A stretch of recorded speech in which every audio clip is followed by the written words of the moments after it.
hayya 'alas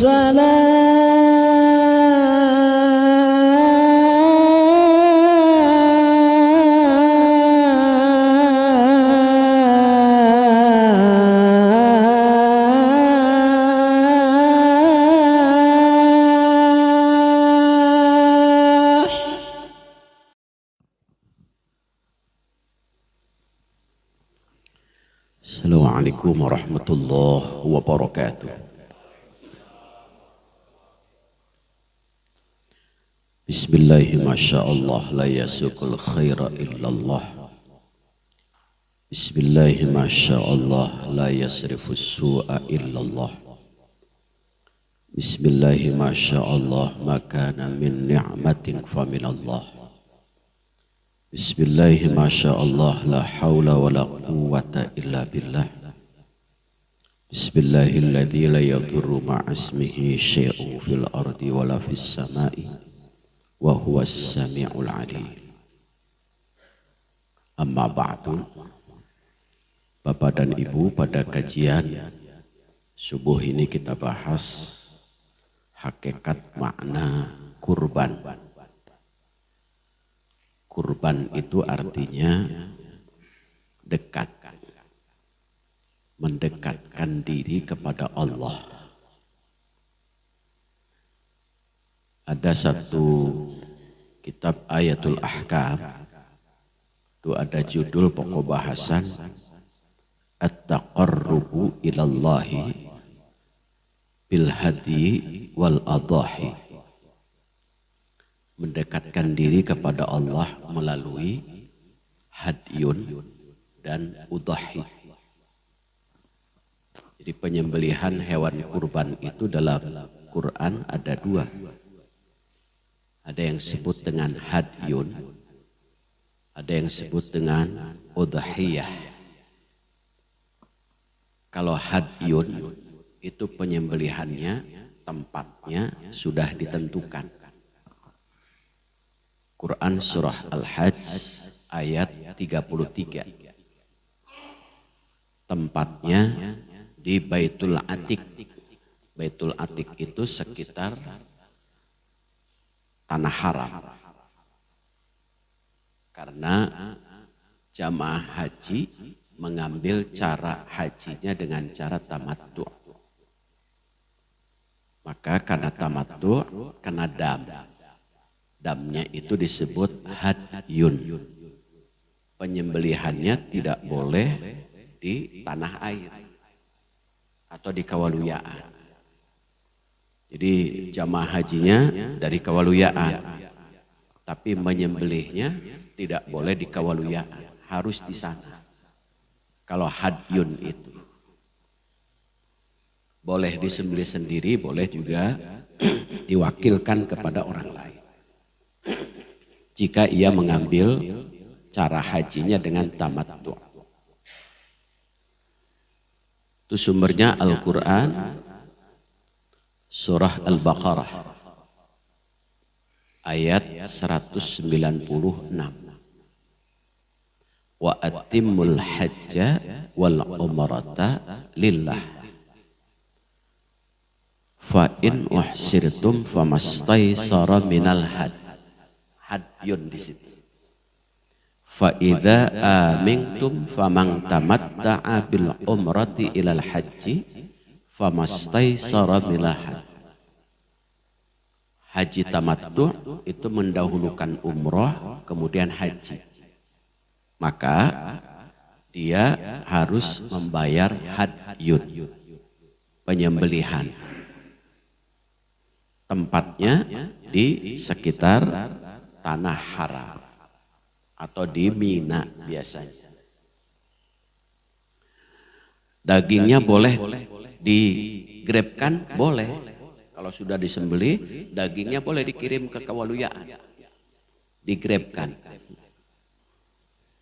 Itu atau gojek. Hanya terlalu jauh sehingga dagingnya disimpan di sana, dibagi, mungkin dibuat kornet dulu atau dibagi ke sekitar situ. Namun bagi mereka yang tidak mampu untuk membeli hadyun, hewan kambing untuk disembelih karena kanada, bisa fasyamu salasati ayyamin fil hajj, gantinya puasa 3 hari di sana pada saat musim haji. Itu musim haji itu berarti 8, 9, 10, 11, 12, 13. Kalau nafar sani. Kalau nafar awal berarti tambah 12. Nanti pulang dari sana ke tanah air ditambah 7 puasa kembali. Tilka asyaratun kamilah. 10 hari itu adalah untuk menyempurnakan ibadah hajinya. Ya, sangat jarang ini melakukan yang kedua ini. Kebanyakan menyembelih hewan kurban. Kebanyakan. Sangat jarang melakukan untuk puasa. Karena orang yang pergi haji mampu semua biasanya. Sudah disiapkan. Kurang lebih hadyun itu sekarang kurang lebih 600 real. Kalau dihargakan real. Tinggal dikali real itu kurang lebih 4.440 dikali 600. Berarti sekitar 3 juta kurang harga kambingnya. Bagi yang di tanah air, maka mendekatkan diri kepada Allahnya itu adalah dengan cara udhiyah, menyembelih. Menyembelih dalam Quran surah Al-Hajj ayat 28. Menyembelih mimbahi matil an'am, yaitu menyembelih hewan ternak. Hewan ternaknya yang apa? Al-budna, unta, sapi, kerbau dikiaskan dengan sapi, kambing, domba. Sudah itu. Kuda tidak boleh. Karena kuda bukan hewan ternak. Jadi itu saja rujukannya. Boleh unta, sekali-kali misalkan di Kawaluyaan, tuh beli unta itu. Kemudian tidak unta, sapi, kambing, kerbau atau domba. Itu kalau di tanah air. Penyembelihannya. Kemudian sejarah kurban asal mulanya dilakukan oleh Nabi Adam, 2 putranya. Dalam Quran surah Al-Maidah ayat 27. Watlu alaihim naba abnai Adam bil haq. Bacakan kepada mereka olehmu hai Muhammad. Mereka itu baik yang meyakini Al-Quran maupun yang tidak meyakini. Karena saat dulu orang Mekah itu terjadi 2 golongan. Ada yang golongan meyakini Quran berarti ikut kepada Rasul. Ada golongan yang tidak meyakini Al-Quran. Bacakan saja ayat. Contoh kalau di sini dibacakanlah. Inna a'toinakal kautsar. Fasholli li rabbika wanhar. Inna syani'aka wal abtar. Ayat ini sudah bestseller. Bacakan. Tapi pada saat membaca ayat tentang kurban, membacanya ada 2. 1, tilawah lafziyah.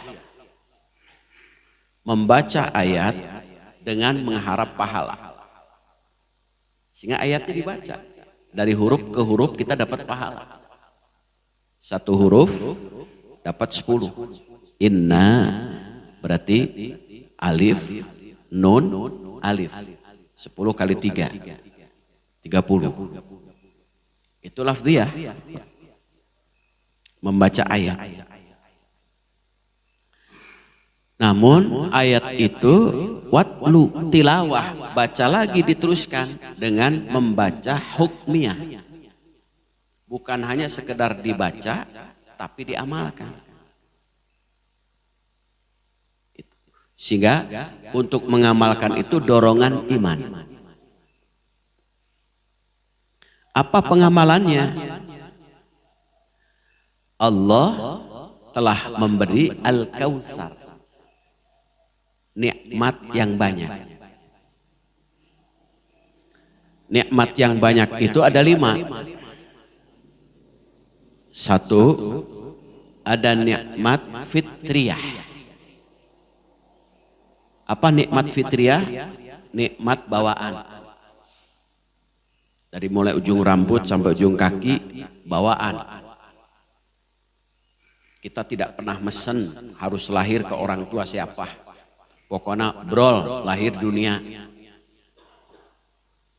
Itu kita tidak pernah mesen bagaimana bentuk hidungnya. Pokoknya terima saja. Ahsanu takwim, semua manusia baik. Nikmat bawaan. Alam ini nikmat bawaan. Yang kedua ada nikmat alamiyah. Nikmat alam. Kita hidup, Allah sediakan udara. Salah satunya. Udara yang kita hirup, keperluan kita kurang lebih misalkan 10.000 oksigen. 1 liter oksigen 25.000 misalnya. 25.000 kali 10.000 berapa itu? 250 juta ya? Leres? Hah? Itu 1 hari. Tapi kan Bapak tidak pernah mengeluarkan 250 juta. Free itu. Coba seandainya 250 juta per hari, per orang. Berat kita hidup itu. Bisa jadi hidup segan, mati, tak mau bisa jadi. Berat, tapi free. Itu salah satu nikmat alam. Apalagi di kita alamnya luar biasa. Apa sih yang tidak ada di kita? Mas ada. Mas asli ada. Mas itu. Itu ada tambang, minyak, belum buah-buahan lengkap di kita ini, lauk pauk lengkap, sayur-sayuran, lalap, dikawet jengkol putih, ayah di urang. Luar biasa alam di kita ini, suburnya. Mungkin negara-negara lain tidak seperti kita. Ini syukur. Itu nikmat alam. Allah beri. Al-Kautsar itu sebutnya. Yang kedua, yang ketiga ada nikmat ikhtiariyah. Nikmat memang kita harus ikhtiar. Usaha. Kasab. Kalau orang lembur mah usrip. Usahari, jangan usrip. Usrip. Usaha. Ikhtiar. Tapi ada kenikmatan dari Allah. Kita tidak bisa ikhtiar kalau Allah tidak memberikan sehat. Kita ikhtiar itu karena sehat. Kita bisa melangkahkan kaki. Kita juga bisa berjalan. Ikhtiariyah. Ada nikmat yang harus kita jemput itu. Yang keempat, ada nikmat ukhrawiyah. Nikmat nanti diterima oleh kita di akhirat. Wa innama tuwaffawna ujurakum yaumal qiyamah. Pahala, kesempurnaan pahala itu nanti di yaumul qiyamah. Contoh, kalau orang yang soleh saat meninggal dunia itu, jangan dikira jenazah itu diem. Bicara Pak, hanya kita tidak mendengar. Kalau semut, semua makhluk yang lain mendengar kecuali kita. Kenapa? Kata Rasulullah, kalau kita mendengar jeritan jenazah pasti pingsan. Sedang dibawa ke ambulan, noelan mereka supir, enggalan atuh, pingsan supirnya itu. Apalagi nguing gandeng gitu. Itu ya. Pingsan. Nah, padahal ketika jenazah itu soleh, rengekannya 3 kali. Ketika jenazah itu misalkan dari bapak dan ibu, soleh-soleha, bapak akan merengek, ibu akan merengek. Rengekannya qaddimuni, qaddimuni, qaddimuni. Cepat anterin saya ke kuburan. Kalau sekarang kan bapak ibu tidak mau dianterin ke kuburan kan? Ada yang mau? Gak ada yang mau karena masih hidup. Tapi saat jenazah itu kita sudah menjadi jenazah, kita akan merengek itu. Hanya rengekannya tidak terdengar oleh kita. Cepat anterin saya ke kuburan. Kenapa? Kuburan bagi orang yang soleh solehah, raudhatum min riyadil jinan. Tempat sempit, sepi, gelap, tetapi bagi orang yang soleh soleha menjadi taman-taman surga. Sempit bisa jadi luas, gelap bisa terang benderang, ya kan? Sepi jadi ramai. Yang meramaikannya siapa? Bacaan Al-Quran. Itu meramaikan nantinya. Yang meluaskannya silaturahim. Yang meneranginya sholat kita. Yang meracuni hewan-hewan, cacing tanah segala rupa, zakat, infak, sedekah. Sehingga betah di kuburan. Menurut kasat mata kita, kuburan itu gelap, ya kan? Sempit dan sepi.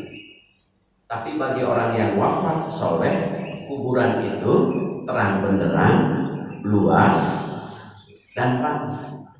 Kalau nggak percaya, silakan buktikan oleh bapak ibu. Itu bagian soleh. Luar biasa, insya Allah. Itu baru masuk ke kuburan, sudah pahalanya sudah naik. Pahalanya. Nah, kemudian yang kelima yang disebut Al-Kautsar itu nikmat diniyah, nikmat agama. Bapak Ibu hadir di sini di masjid ini, kita sholat berjamaah subuh, itu nikmat agama. Yang bisa jadi di luar sana orang begitu berat untuk ke masjid. Melangkahkan kaki dari rumah ke masjid itu bukan persoalan jalan, persoalan berat. Beratnya di mana? Di hati. Kadang ada yang sepedahan sampai ke Pangandaran, sampai ke Jogja, tapi ke masjid nggak pernah sampai, nggak pernah sampai ke masjid. Padahal masjid dengan Pangandaran jauh mana ya? Ternyata kalau dari segi jarak jauh Pangandaran, tapi kalau dari segi hati jauh ke masjid. Berat, jauh. Inilah sehingga nikmat agama Dengan iman Islam kita begitu ringan melangkahkan kaki menuju masjid. Apalagi perjuangannya untuk bangun jam 3 itu bukan perjuangan yang ringan. Karena turun ada iblis namanya Walhan jam 3 itu. Walhan itu tugasnya meniupkan tepung sehingga menjadi lem. Niup kemana? Ke mata manusia supaya jadi rapat matanya, sehingga susah dibuka. Jadi kalau jam 3, setengah 4, jam 4 sampai subuh susah dibuka, berarti mata kita sedang dilem oleh iblis namanya Walhan. Berat membuka mata jam-jam segitu. Tapi bagi yang sudah biasa, ringan. Nah, karena Allah sudah memberikan nikmat kepada kita, maka Allah memerintahkan pada kita. Itulah hebatnya Allah, sebelum ada perintah, Allah beri dulu. Beda dengan kita kan, merintah dulu baru memberi kalau kita. Ya kan? Kalau Allah memberi dulu baru nyuruh. Kalau sudah diberi disuruh tidak mau, kira-kira malu tidak itu? Malu. Tapi kita malu berarti kita gaduh isi. Terus di pasian di orang kali kita gaduh isi juga. Apa permintaannya? Fasholli li rabbika wanhar. Ini dipahami satu oleh Abu Hanifah. Abu Hanifah memahami ayat ini, sholat wanhar bentuknya sama, fi'il amar, kata kerja perintah. Karena kata kerja perintah, maka sholat wajib, kata Abu Hanifah, kurban pun wajib bagi yang mampu. Jadi kalau Bapak Ibu pendapatnya sering dari Abu Hanifah, berarti wajib. Kalau wajib tidak dilaksanakan berarti dosa. Berapa ukuran mampu menurut Abu Hanifah? Orang yang punya uang 200 dirham. 200 dirham itu berapa? 1 dirham itu sama dengan 2,975 gram perak dikali 200 sama dengan kurang lebih 550-an gram. Tinggal 1 gram perak itu berapa kalau dirupiahkan? Berapa 1 gram perak, Pak? Nggak pernah beli perak ya? Bu, pernah beli perak Bu? Berapa 1 gramnya? Saya anggap 20.000 saja misalkan. Kalau 20.000 kali 550 berapa? Yang 500 saja 1 juta ya? Hah?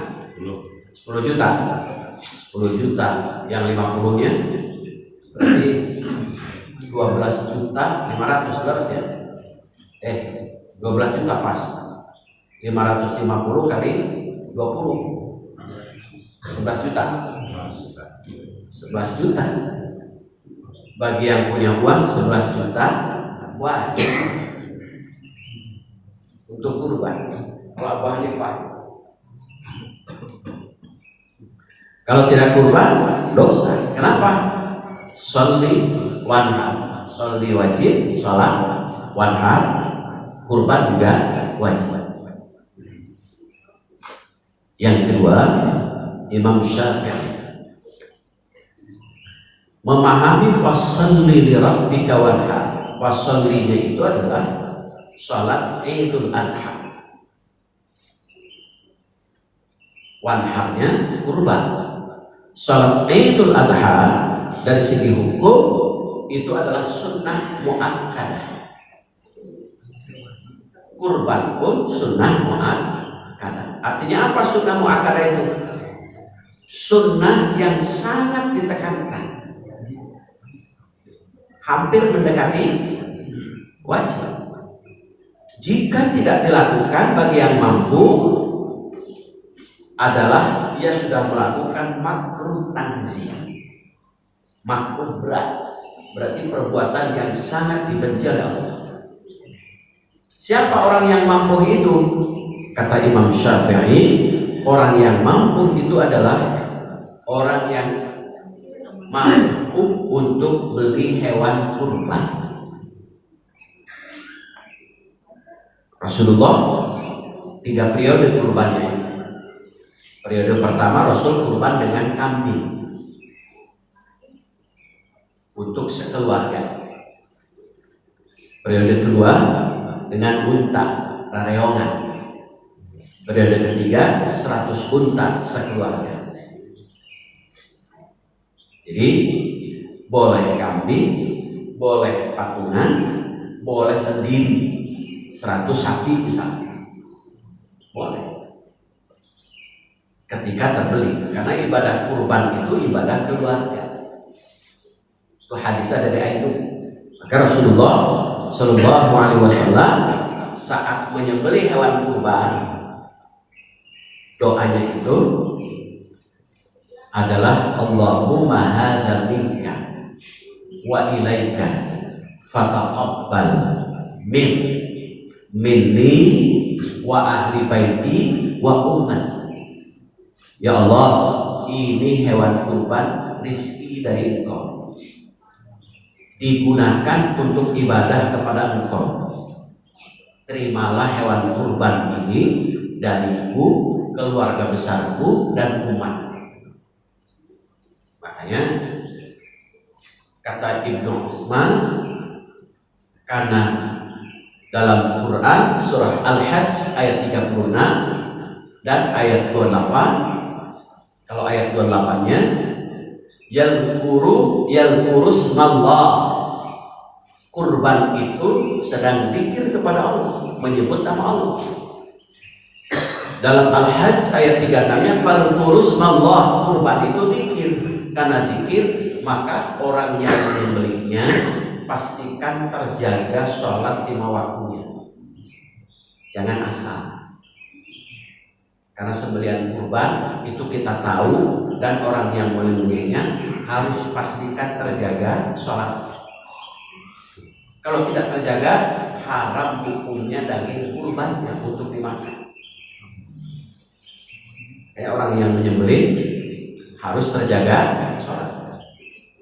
Kayak panitia ketika mencari orang yang menyembelihnya, pastikan dia terjaga sholat. Kalau enggak, haram hukumnya untuk dimakan daging.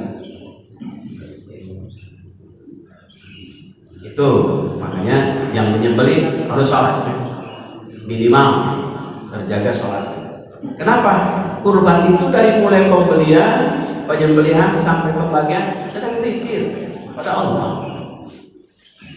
Yang merobohkannya sedang zikir pada Allah. Jangan sampai katoker sapi anjir, padahal sedang zikir. Sedang zikir. Jangan kata-kata yang lain, kata-kata thayyibah.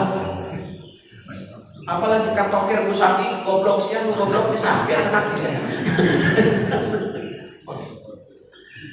Itu sedang zikir kurban itu. Wal kurus mallah, yal kurus mallah fi ayyamin ma'dudat. Kurban itu zikir yang ditentukan waktu. Fasal makanya waktunya setelah waktu sholat Id. Sampai kapan? Kalau Bapak mengambil nafar awal, berarti sampai tanggal 12 sebelum maghrib. Kalau Bapak mengambil nafar sani, berarti sampai tanggal 13 sebelum maghrib. Ayatnya 203 Al-Quran Al-Baqarah. Wal kurus wallah fi ayyamin ma'dudat faman ta'ajjala fi yawmain fala isma alaihi wa man ta'akhkhara fala isma alaihi. Kalau wadhkur ismallah, orang yang sedang berada di Mina untuk melempar jumroh boleh faman ta'ajjala fi yawmain, boleh 2 hari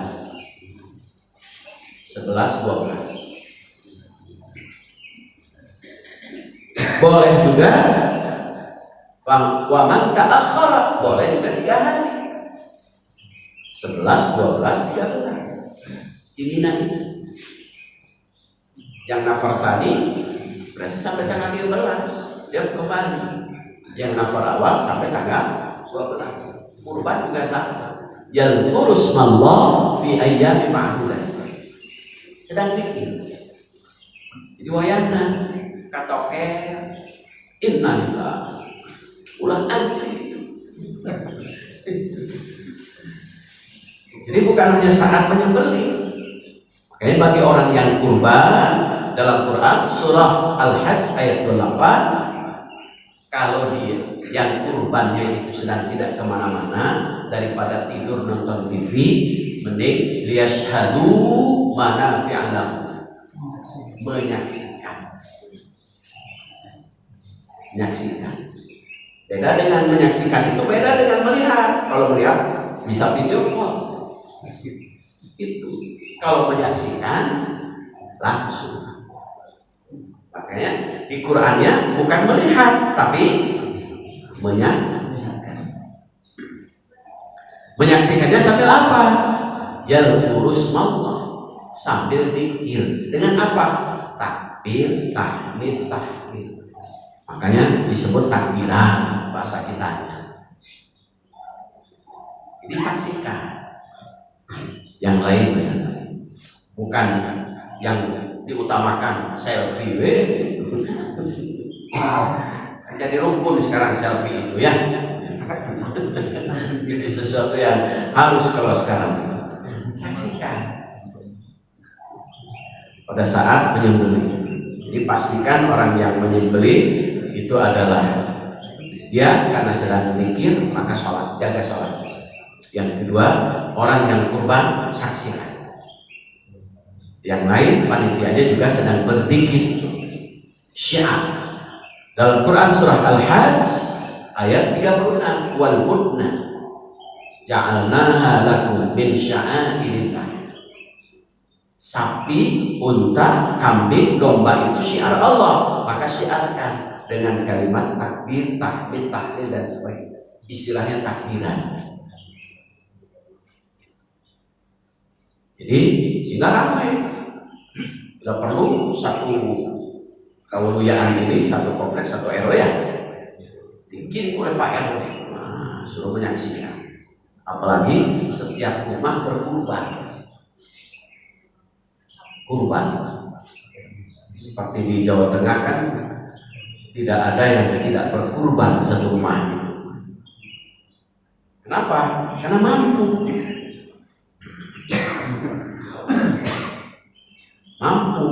Kalau mampu berarti dia tidak kurban, dia sudah melakukan makruh tanzih, itu kata Imam Syafi'i, perbuatan yang sangat dibenci oleh Allah Subhanahu wa taala, tidak punya niat itu di sana. Pada saat hewan kurban itu sudah disembelih, maka ayat Quran Al-Hajj 28, kemudian Al-Hajj ayat 36, tata cara pembagian. Fakulu minha wa at'imul ba'isa wal fakir. Itu di Al-Hajj ayat 28-nya. Kalau Al-Hajj ayat 36-nya, fakulu minha wa at'imul mu'tar wa at'imul qani' wal mu'tar. Sehingga mayoritas ulama menafsirkan ketika saat sudah turun daging atau tulang maka dibagi 3, istilahnya sepertiga untuk yang kurban, tetapi panitia harus sudah memilih. Memilahnya apa? Apakah yang kurban itu kurban sunnah atau kurban wajib? Kalau kurban sunnah itu sudah biasa. Kalau kurban wajib mereka kurbannya kurban nadar. Kalau kurban nadar, sedikit pun orang yang kurban tidak boleh mengambilnya 100%, disedekahkan. Kalau mengambil, wayahna dia harus ke pasar beli daging untuk diganti, atau ganti lagi dengan sapi baru. Dipilah, ini kurban wajib, berarti kalau dia masuk iuran dengan beli sapi, berarti jatah yang ini harus dimasukkan, tidak boleh diberikan kepada dia. Sepertiga yang kurban, sepertiga hadiah tetangga, sepertiga fakir miskin. Hanya kalau di Quran mustahik fakir miskin itu untuk mustahik zakat itu sebutnya satu adalah dengan sebutan al-ba'is. Al-ba'is itu orang yang sengsara. Al-fakir lebih sengsara. Cari orang yang sengsara lebih sengsara. Siapa? Orang yang tidak punya pekerjaan, tapi dia punya kebutuhan hidup. Itu sebut al-fakir atau al-ba'is. Sedangkan di Quran surah Al-Hajj ayat 36 disebutnya al-qani' wal mu'tad. Dia miskin tetapi mau untuk minta-minta. Kan? Al-mu'tad dia miskin tapi tidak mau minta. Sehingga bisa jadi menganggap orang itu mampu karena tidak mau minta. Perbedaan antara zakat dengan kurban.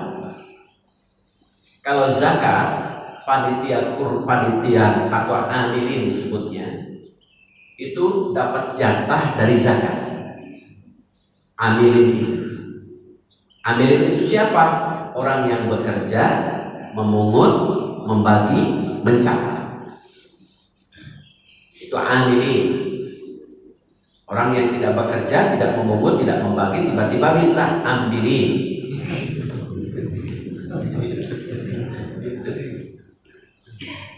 Boleh mengambil dari uang zakatnya kalau zakat. Tetapi kalau kurban, panitia itu tidak boleh mengambil darinya, dari hewan kurban, kecuali dari mana? Ambil hadis dari Ali bin Abi Thalib. Ali bin Abi Thalib, panitia atau orang yang mengurus, saya yang memberi hadiah dan upah. Makanya ketika panitia itu ingin mengambilnya, maka minta kepada orang yang kurban. Jangan gengsi, minta. Misalkan kalau ingin dipasang, keperluan dipasang itu kira-kira berapa kilo? Anggap 1 kilo setiap orang yang kurban, 1 kilo diminta. Anggap turun daging misalkan 90 kilo dibagi 3, berarti jatah orang yang kurban 30 kilo. 30 kilo dibagi 7, berarti kurang lebih 4 kilo ya, 4 kilo lebih. Kalau keperluan untuk dipasang 1 kilo, berarti tinggal 3 kilo. Ada keperluan lain, misalkan untuk dibawa rumah, hadiah untuk panitia atau hadiah kepada siapa, ambil lagi 1 kilo. Berarti orang yang kurban dapat jatahnya 2 kilo karena sudah dipotong. Jadi 2 kilo dapat. Izin kepada orang yang kurban. Beda dengan zakat. Kalau zakat tanpa izin boleh mengambil. Tapi kalau kurban harus dari orang yang kurban. Itu hadisnya dari Ali bin Abi Thalib. Tidak boleh mengambil dari situ. Itu jatah untuk yang kurban. Fakulu binha. Silakan ambil. Ah, saya mah kurang dari 1 kilo saja, saya ambil setengah kilo, boleh? Atau saya ambil 1 kilo, boleh? Silakan. Karena hak mutlak berikan kepada siapa itu adalah atas izin dari orang yang kurban. Saya tidak boleh tidak mengizinkan untuk mengambil panitia 1 kilo 2 kilo, tidak boleh. Berarti kalau tidak boleh, pelit, silakan urus sendiri. Kurban cina.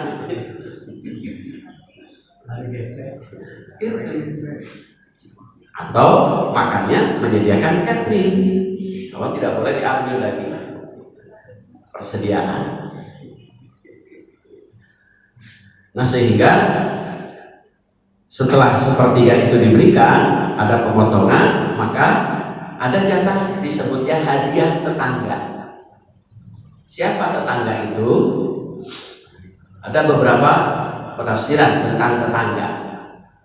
Satu, yang disebut tetangga adalah orang yang sholat subuh berjamaah bersama. Jadi ukurannya tetangga adalah orang yang sholat subuh. Bapak ibu ini tetangga semua ini. Kalau ukuran yang pertama, walaupun temboknya ngadu, ada antara sholat subuh bersama, karena tetangga. Kalau ukuran yang pertama itu, untungnya ada ukuran yang kedua. Yang disebut tetangga adalah orang yang memiliki jarak rumah 10 rumah dari rumah kita. Itu tetangga. Berkembang lagi yang ketiga, tetangga adalah orang yang memiliki jarak rumah 40 rumah dari rumah kita. Mengembang satu RW, tetangga. Beri hadiah. Pastikan tidak ada tetangga satupun yang terlewatkan. Itu. Yang kedua, penafsiran tetangga itu adalah satu, yang disebut tetangga adalah muslim saudara kandung. Berarti sudah mulai tidak mengenal jarak di sini. Bisa juga tetangga jauh karena punya saudara jauh, saudara kandung.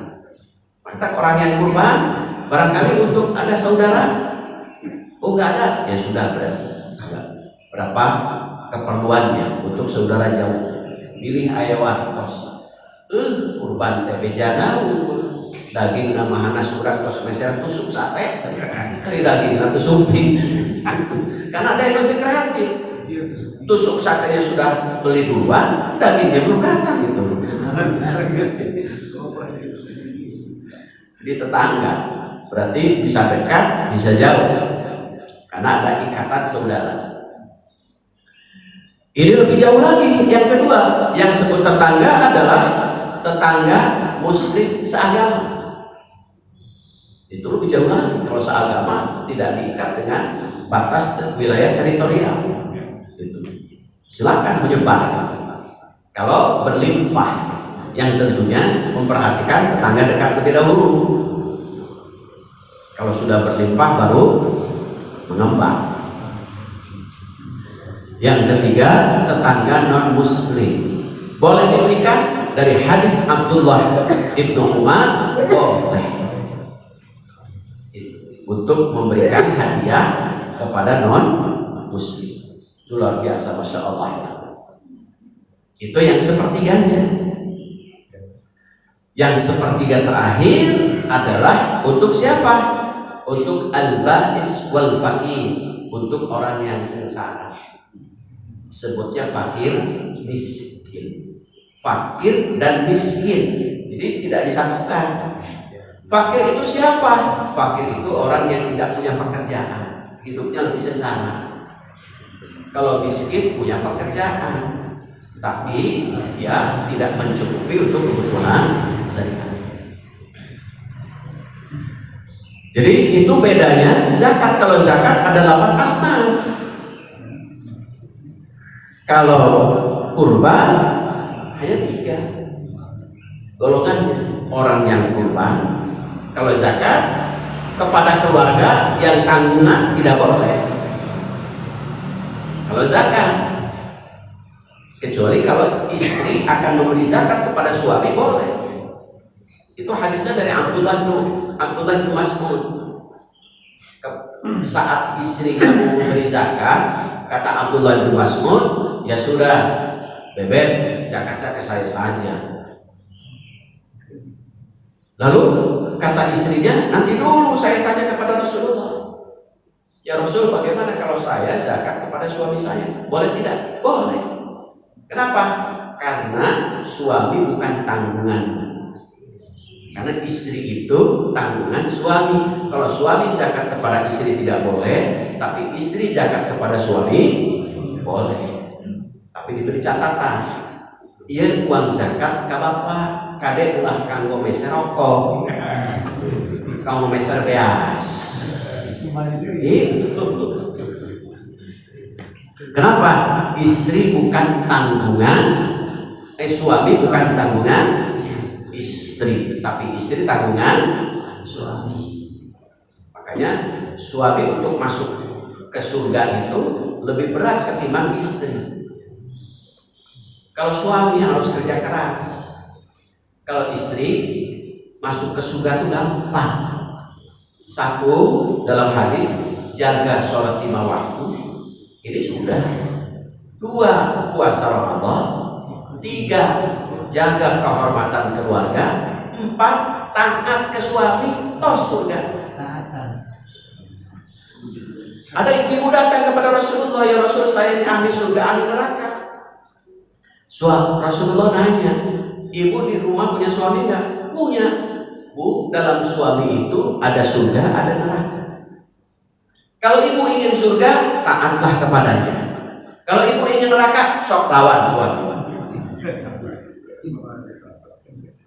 Jadi taat kepada suami, ketaatan kepada Allah, istri itu melalui ketaatan kepada suami. Beda dengan suami, kewajibannya secara zahir harus kerja keras. Apa? Dalam Quran surat Al-Baqarah ayat 233. Kewajiban suami ada 2 di Al-Baqarah. 1, rizquhunna, harus memberi makan. Berarti kerja keras ya? Karena makan itu tidak turun dari langit. Yang kedua, wa kiswatuhunna, harus memberi pakaian. Jadi kalau istri dengan wajib wae berarti udah ditaruh suami mah. Nah, kita istri terang wajib teu kapeser, berarti tanya ke istri ke suami. Acukna misalkan you can see, harus ke suami mah. Nah, misal bahana kira. Harus gitu.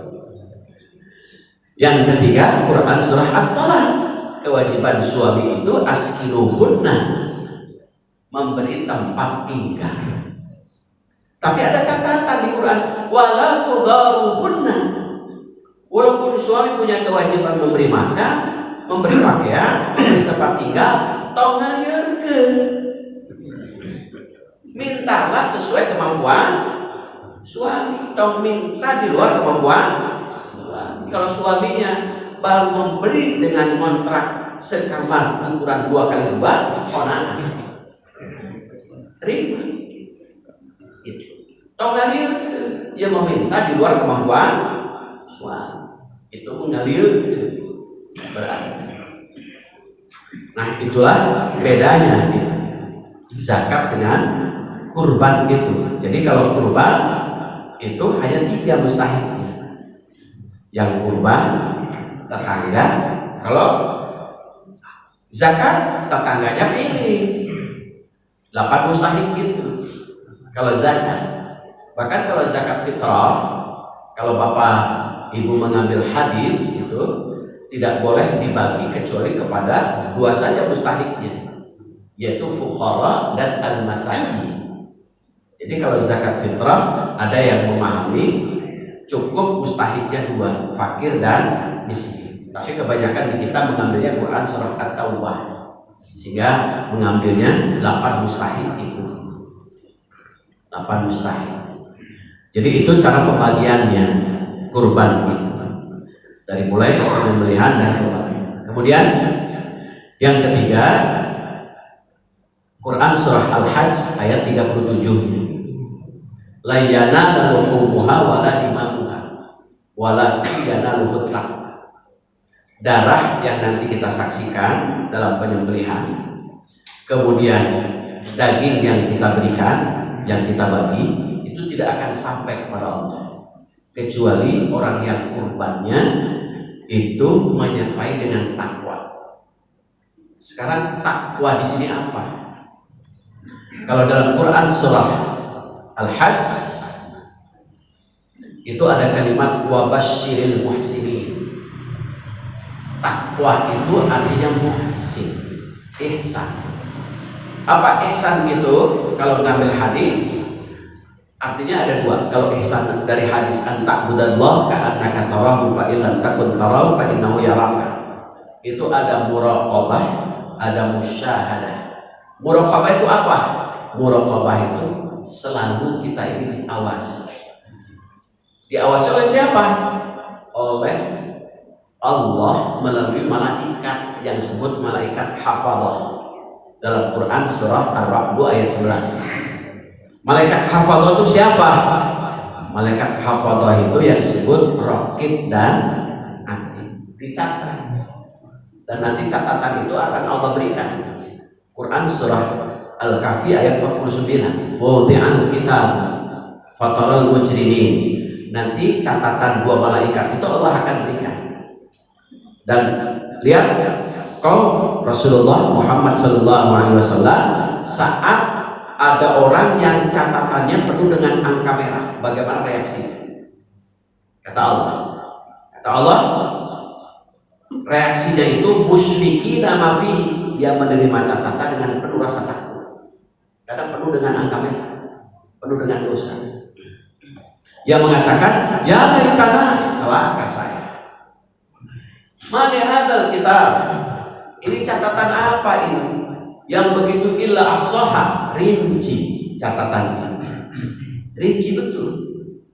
Catatannya dari mulai kita lahir sampai wafat ada catatannya. Makanya ada catatan malaikat itu yang setiap hari. Setiap hari kapan? Malaikat saat subuh dan asar itu pergantian. Malaikat yang naik ke langit, ada yang turun. Pada saat yang naik ditanya oleh Allah, padahal Allah tahu. Saat kau tinggalkan waktu asar dan subuh, si A itu sedang apa? Oh, si A sedang sholat. Oh, baik catatan. Si A kenal? Oh, itu sare. Sehingga ada orang yang catatannya bisa jadi waktu subuh dan asar tidur baik. Itu catatannya. Kan rugi. Makanya dicatat, disetorkan setiap hari. Itulah sehingga orang yang dekat dengan Allah itu memiliki sifat muhsin, muraqabah, musyahadah, dan bisa jadi yang menyaksikan seolah anta'budallah ka'annaka tarah. Dia seolah melihat Allah, maka semakin khusyuk, makin khusyuk, dan ada waskat. Kemudian ada lagi arti muhsin itu laisal ihsan, bukan sebut ihsan. Ketika bapak, ibu berbuat baik kepada orang yang berbuat baik kepada bapak ibu, yaitu dengan dibalas. Yang disebut ihsan itu adalah ketika ada orang yang berbuat jelek pada bapak ibu, ibu bapak balas dengan kebaikan. Itu ihsan. Ada yang pelit, mereka secap, jahe, keket, diberi dengan daging hewan kurban. Itu ihsan. Mereka seeta, masian gende, itu bukan ihsan. Kenapa? Kita ngasih nunggu dikasih dulu, mancing. Yang disebut ihsan itu kita berbuat baik kepada orang yang selalu berbuat baik. Dia selalu menyakiti kita, tapi balas dengan kebaikan. Dia selalu cemberut, bimoli bibir monyong 5 mili, kita balas dengan senyum. Itu ihsan. Dia selalu marah-marah, jawab dengan senyum. Itu ihsan. Ini marah, balas dengan marah. Itu sarwana. bukan ihsan. Kemudian makna lain ihsan itu adalah memberi yang lebih baik daripada yang seharusnya. Jadi memberi kepada hadiah tetangga dan fakir miskin daging hewan kurbannya, daging hewan kurban yang terbaik. Itu ihsan namanya. Ada dua tipe dalam sejarah. Surah Al-Maidah ayat 27. Qabil dan Habil. Qabil itu ketika kurban, dia pilih profesinya sebagai petani. Maka diambillah untuk kurbannya hasil pertanian yang terjelek. Sedangkan Habil profesinya sebagai peternak, maka diambillah hewan ternaknya yang terbaik. Sehingga Habil kurbannya diterima karena Habil yang terbaik, tapi Qabil yang terjelek. Maka kalau masih kabatur anu goreng kita teh Qabil. Itu sejarahnya. Jadi kalau yang terbaik itu adalah Habil. Maka sehingga hewan kurban itu dalam fikih itu membeli hewan kurban yang terbaik. Itu sehingga nanti akan rapi pembagian. Itulah bedanya antara zakat dengan kurban. Kalau zakat boleh mengambil panitia itu, tetapi kalau kurban tidak boleh tanpa izin dari yang kurban atau muqarrib. Saya kira itu. Ada yang tahu? Mana Pak Haji?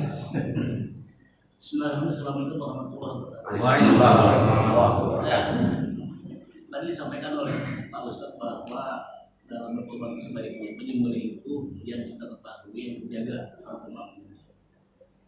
Alias kan untuk panitia, Ustadz, tapi secara SDM mungkin tidak semuanya milik keahlian menyembelih, sehingga mohon bantuan menjaga. Kita tidak tahu kalau menjaga ini apakah terjaga sebelum waktu. Mohon pencerahan dari Ustadz tentang nanti hukumnya untuk pernikahan sembelih. Terima kasih.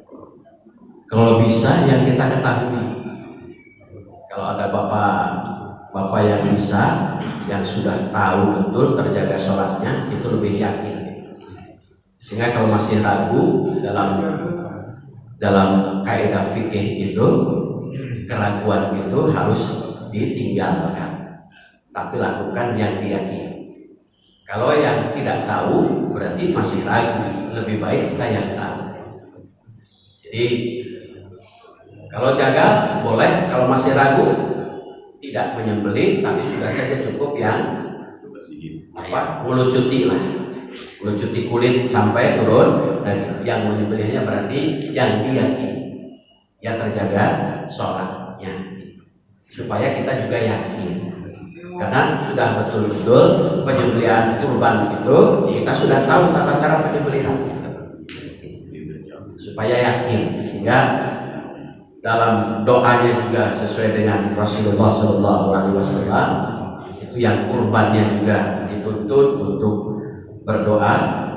Kemudian pada saat bagian kurban juga boleh untuk menyembelih, boleh yang menyembelih. Misalkan ada yang mau bagian kurban, misalkan, boleh menyembelih. Tapi kalau tidak punya keahlian, wakilkan kepada yang terpercaya, minimal yang dijaga sholatnya, apalagi dia tahu betul hukum halal haram, itu lebih bagus, supaya betul-betul yakin dan daging itu halal. Saya kira itu wajib. Ada lagi Pak? Jadi kaitan dengan menyembelih tadi, itu kan kurban. Apabila makanan yang kita makan itu yang menyembelih itu, apakah wajib untuk orang yang sholatnya terjaga? Ya, karena sedang zikir. Falqurusmallah, bahkan penyembelihan ahlul kitab lebih baik daripada penyembelihan orang yang tidak sholat. Lebih baik ahlul kitab daripada orang yang tidak sholat.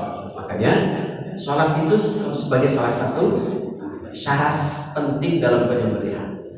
Kecuali kalau sembelihannya tidak tahu. Maka kalau tidak tahu, maka cukup saat makan itu dihalalkannya dengan cara Bismillahirrahmanirrahim.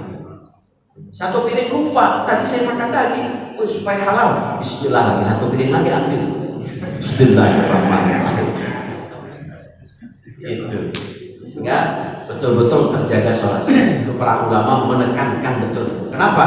Penyembelihan hewan kurban adalah bentuk zikir kepada Allah. Masa orang yang zikir tidak sholat? Saya kira itu syarat mutlak. Ada lagi? Makanya kan di dalam Quran surah Al-Kautsarnya fasholli li rabbika wanhar, sholat dulu baru nyembeli. Itu bukan nyembeli dulu baru sholat, jadi digandeng di situ. Sholat dulu baru nyembeli. Ini sholatnya tidak, nyembelinya unggul, berarti ada yang ditinggalkan. Itu dalam Quran surah Al-Kahf. Kenapa? Kalau orang yang tidak sholat dan tidak kurban padahal dia mampu, inna syani'aka huwal abtar, maka rahmat Allahnya terputus. Itu ketika tidak sholat, hanya urusan dunia. Makanya sholat dulu baru kurban, sholat dulu baru menyembelih. Saya kira itu banyak. Ada lagi? Eces?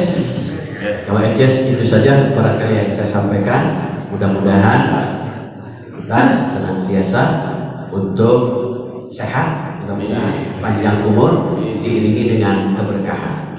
Amin ya rabbal alamin. Kita tutup sama-sama dengan membaca doa penutup majlis. Subhanaka Allahumma wa bihamdika asyhadu an la ilaha illa anta astaghfiruka wa atubu ilaik. Assalamualaikum warahmatullahi wabarakatuh.